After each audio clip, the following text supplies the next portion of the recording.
Now, a dedicated police task force is being set up to bring down child grooming gangs. Well, it was set up and has supported police forces in England and Wales to make hundreds of arrests in its first year of operation. Yes, so in the last 12 months, the crackdown team of expert investigators and analysts has helped police forces arrest over 550 suspects, identify and protect over 4,000 victims, and build up robust cases to get justice for these appalling crimes. Well, joining us now in the studio is GBNews reporter Charlie Peters. And Charlie, you have reported more than most on the grooming gang scandal that has afflicted this country. Has this task force made a meaningful impact? I think it has, and the key to that has been its collection of data. For so long, several national inquiries and reports said that many local authorities and indeed police forces were failing to accurately and properly record data about abusers, about victims, and about the scale and the extent of group-localised child sexual exploitation. That scandal ran on for several decades. The independent inquiry to child sexual abuse in October 2022 said that several police forces were still failing to carry out that duty. And as late as December last year, the police watchdog also said that several forces were still failing in their use of data.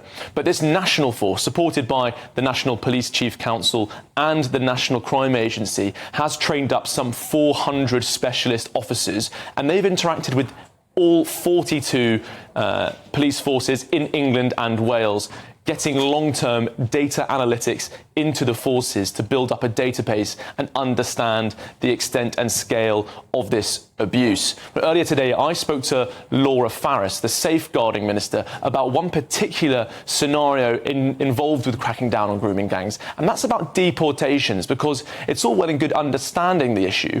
What's also important is once you've secured the convictions for foreign offenders is to deport them to the country of origin. In one particular case, Rochdale, in 2012, 2 ringleaders were convicted for 6 years in prison for appalling 2-year campaign of abuse in Greater Manchester.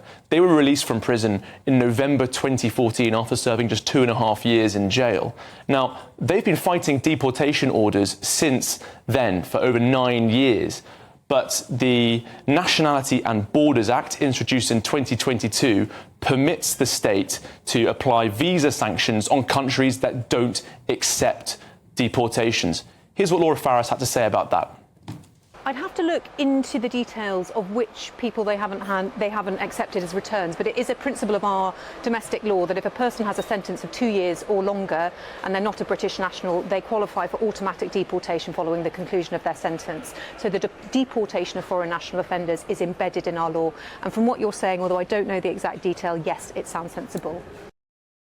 Well, the Minister says it sounds sensible to apply visa sanctions to countries such as Pakistan, where grooming gang offenders are reportedly failing to be deported and accepted by those countries.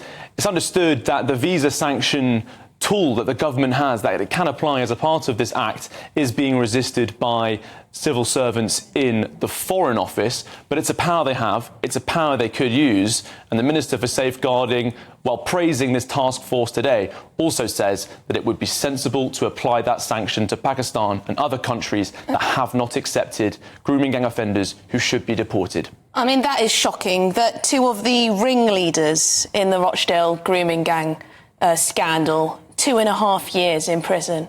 2.5 years, and we can't deport so far. Yes, horrifying, really. Really horrifying. That's not justice, is it?